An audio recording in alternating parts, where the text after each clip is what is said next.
Welcome back, everyone.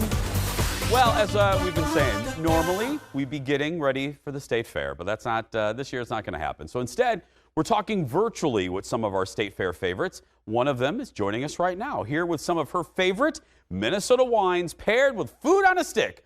Joining us is the wine diva, the Chanteuse of Chardonnay, Leslee Miller. Good morning, Leslee. Good morning, Jason. Hi. I'm missing the state fair for sure. I know. Look at that spread. Look at that setup right there, Miss Thing. I'm loving it. Awesome. Well, I thought that I would show off some of the wines that you would have seen at the Minnesota Wine Country building this year. Okay, let's start. Where are we going? What's the first one? So I kind of prepared my own food on a stick, and obviously these are kind of like, riffs off of the state fair, but maybe a little touch healthier. I made some really delicious caprese kebabs and, just really simple basil, mozzarella, tomato. What I did is I paired it to Frontenac Blanc. Now, this is from St. Croix Vineyards. These guys are stellar. They're very old school and really always make some of the most delicious wines really in the state. Frontenac Blanc tends to be a little bit rounder, kind of rich also to go along with the tomato and the basil. Really perfect for summertime enjoying. Leslee, let me just ask you a broad question before we continue. You've tasted wines from literally all over the globe. And yes. Traditionally, I think it's fair to say when people think of wine, they don't necessarily think of our region first. What are the good qualities of the grapes and the vineyards in our area? So we really started to develop some unbelievable grapes here in the early 2000s because of the University of Minnesota and the agricultural program that they have. What's unique about our grapes is they come from an ancient grapevine called Vitis riparia. So not some of the same grapes that you're used to having, but let me tell you, over the last 20 years, the development of winemaking, wine growing has really grown. And I think some of these wines are super clean, very intense, really lovely. So that even if you are used to drinking Pinot Noir, Cabernet, Sauvignon Blanc, these are awesome grapes to kind of start to tippy-toe into. That's so good to hear. What do we have next? Okay, so, one of my favorite things at the state fair is that giant egg roll. I think I eat at least 4 of them. Leslee, I've never had one. What? Oh my gosh, it's the greatest thing ever.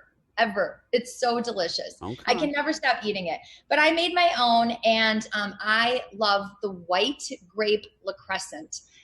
Now, La Crescent is one of the newer grapes that we've developed here at the University of Minnesota. And what I like about it is it's a little bit fresher, cleaner, but it has this beautiful floral edge to it with lots of great kiwi notes to it, also some ripe peach. So good with Asian food just overall. So if you are looking to kind of recreate that, Jason, you just go on out and get some egg rolls and put it on a stick and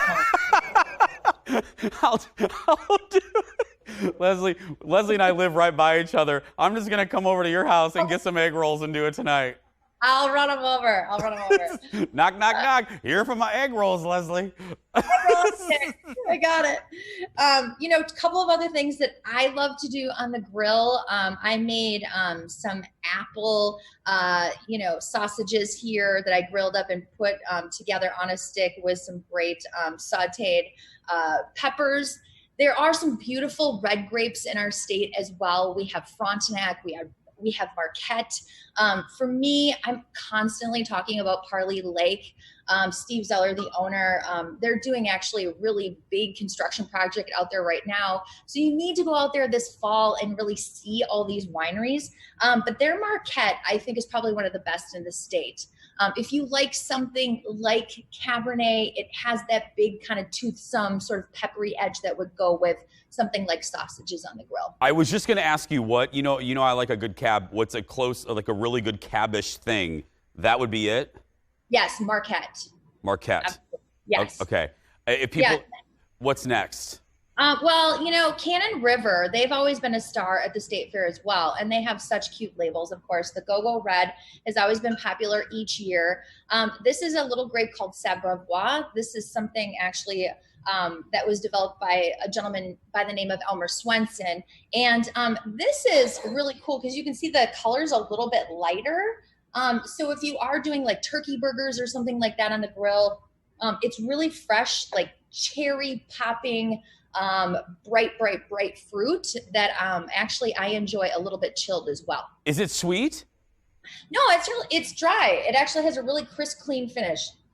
Of course. No, please, Leslie. Please go ahead and try it. Just confirm whether or not it's sweet, Leslie. Go ahead. It has a nice mouth-watering acidity to it, Jason.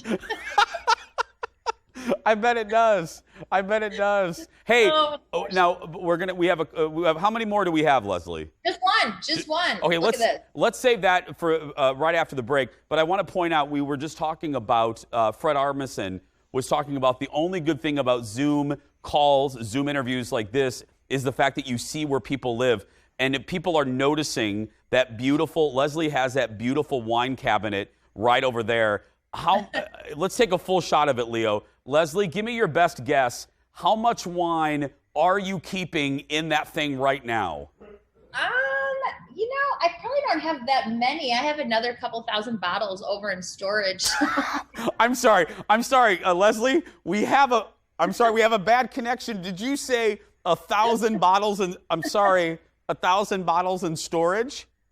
About 2,000 bottles in storage. Yes, Jason. I have a problem. Oh my goodness. Yeah, so you grab the egg rolls, you come over, we'll go to my storage unit, and we'll just sit there inside of a storage unit drinking wine for a week. Egg rolls? You have 3,000 bottles. We're going to need to take over a whole Leanne Chin. Are you kidding me? Gosh.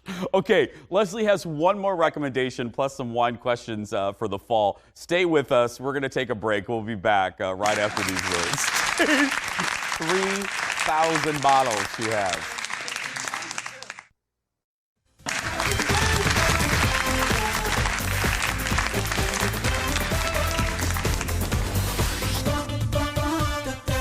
$3,000 bottles of wine on the wall, 3,000 bottles of wine.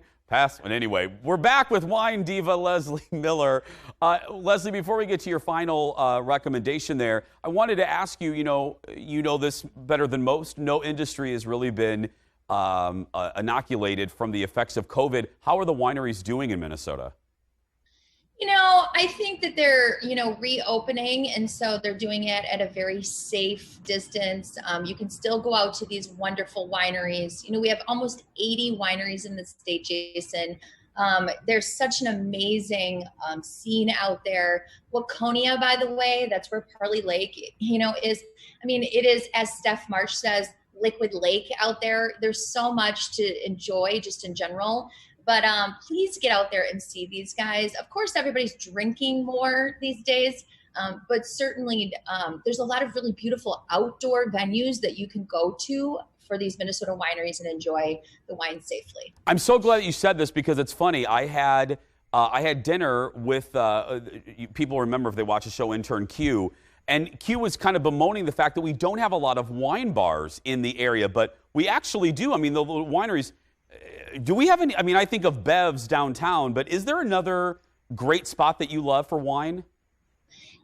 There's quite a few places in town that I think just in general do really great wine by the glass just on their restaurant programs. I was just even at Ola Arepa for brunch a couple weeks ago, and their wines by the glass, they're awesome. And you can sit outside on their patio. You can even go to someplace like Centro. Have some chips and salsa. I know they're known for their margaritas, but they have a really delicious, very small little wines by the glass list that you can still enjoy outside. So every restaurant is doing their own thing. Yeah, their own wine program. Okay, let's get, what's the final recommendation for Minnesota wines? Well, I'm a sucker for angel food. And what I did with this is actually I sauteed some angel food myself. So I took an angel food cake, and then I just seared it here. And then I put mint and strawberries onto this little kebab. And then I drizzled some fresh Minnesota honey over top of it. It's the perfect summer treat. I love this because, again, you don't really have to do much to put this together. Very, very simple. And one winery that I've always had an enormous crush on is Wine Haven. These guys actually originally were bee farmers, and so they make one of the best meads, I think, in the United States, which is honey wine, also one of the oldest beverages in the world. So really delicious wines out here, but they're also really known for their fruit wines. So this one is their strawberry rhubarb wine. It's made of fresh fruit. So the pairing here is pretty much just exactly spot on. Really delicious to enjoy. Great chill on it. Sit outside, have a great cheese board, throw all these things kind of on top of your cheese board, and have your own Minnesota State Fair wine night in. Every time I hear fruit wine, I think of Moria Rose, the great Catherine O'Hara. Is the fruit wine good? I've never had fruit wine. Yeah, well, there are some fake fruit wines out there where they use artificial flavors, but wineries like Wine Haven, wineries like Forest Edge, it's another winery that we would have seen at the State Fair. Fresh fruit, really beautiful wines that you're like, wow, I didn't know that I could really love. And they're dry wines too, so you think of them as being kind of Jolly Rancher sweet, yeah, but they're not because they're natural sugars. So really yummy. Well, you are natural sweetness as well. We love you. Leslee Miller, everybody. Thank you. For more information, head to amusewine.com. Herb link for her. Anyway, if you watch The Creek, you know what I'm talking about.